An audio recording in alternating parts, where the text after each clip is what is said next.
I talk a lot about how ideas are contingent on perception, and language, and story. But today, I'm going to talk about something different. Ideas that are bigger than any one person, any one story. It's as though ideas exist as ethereal objects, and artists summon them into being, manifesting them in their stories, where they leave their mark. And each story is a shadow, a moment as an idea travels through time.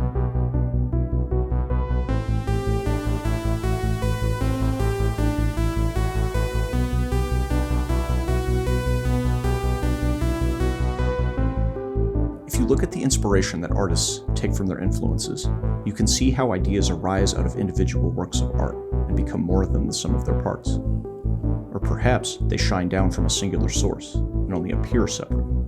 The Shining, Last Year at Marienbad, and The Invention of Morel comprise what I call a chain of influence, a succession of stories inspired by their predecessors, each a different exploration of an idea that seems to pass through them, using the stories as a medium to express something ineffable about relationships, desire, and perception. The earliest of these stories is perhaps the most obscure, The Invention of Morel, a novella written in 1940 by Argentine writer Adolfo Bioy Casares, a contemporary, collaborator, and friend of Borges. The Invention of Morel is told in first person, and the narrator is unreliable to say the least.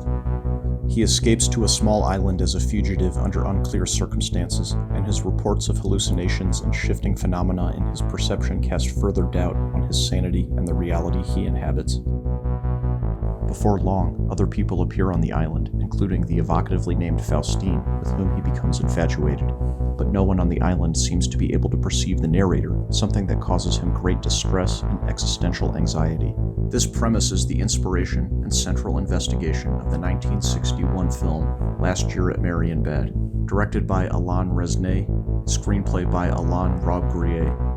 They swapped the island for an ornately decorated hotel, and the unreliable perception of the narrator is mapped into the sharply dressed protagonist through experimental editing and purposeful discontinuity that is often haunting.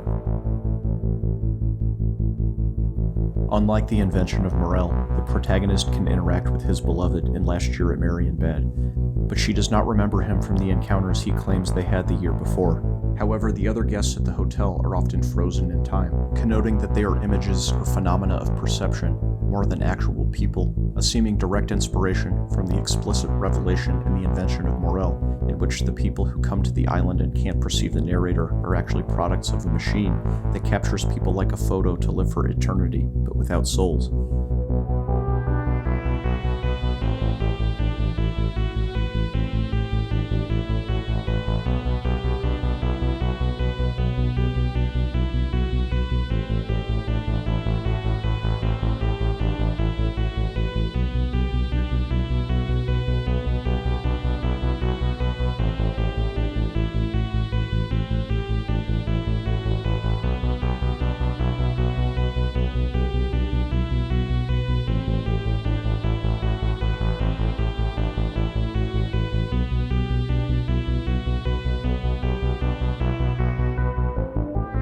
The floating camera movements in Marienbad that had to have inspired the shots achieved on the Steadicam for The Shining are especially impressive with the simpler technology of the 1960s.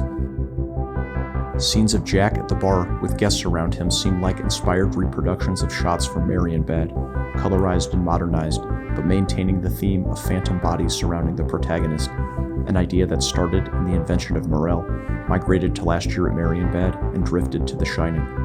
The mysterious and apparently M.C. Escher-like layout of the hotel, shown by Danny tricycling up and down the halls and ending up on different floors without having climbed the stairs, seems like a more complex and dynamic realization of the mysterious interior of the hotel in Last Year at Marienbad. While this is creative formally and visually and intellectually titillating, this echoes the shifting reality of the narrator in The Invention of Morel. For example, there's a scene where the narrator creates a hole in the wall to access the machine that makes the images and projections of the people on the island, but the wall has no hole in it moments later. In addition to their formal and stylistic elements that amount to a trajectory of ideas that pass through these stories, their central messages about relationships, desire, and perception cohere into a lineage as well. Projections subsume the object of desire and obscure the humanity beneath them until they are bound together.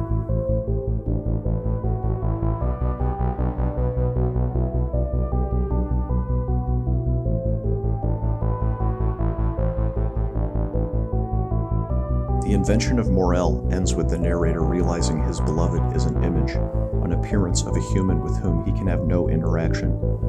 Last year at Marienbad took this idea but omitted the explanation, allowing its evocative imagery to guide its exploration of this theme, zeroing in on a protagonist longing for a perception, a memory of a woman he might not have actually met last year. The Shining took this imagery in style and refined it, and put it on the scaffolding of a Stephen King story, ending with Jack cut off from the warmth of his family, frozen in the labyrinth of perception that has lost contact with reality.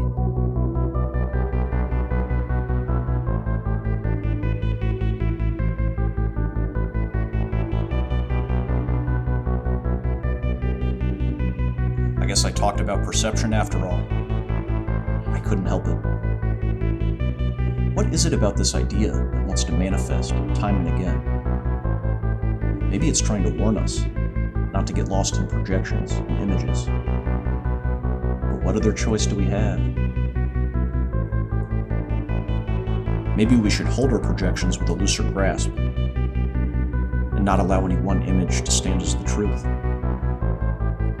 Each is a story, a small glimpse of one side of a four-dimensional object that can be viewed as a whole only from the impossible vantage point of eternity.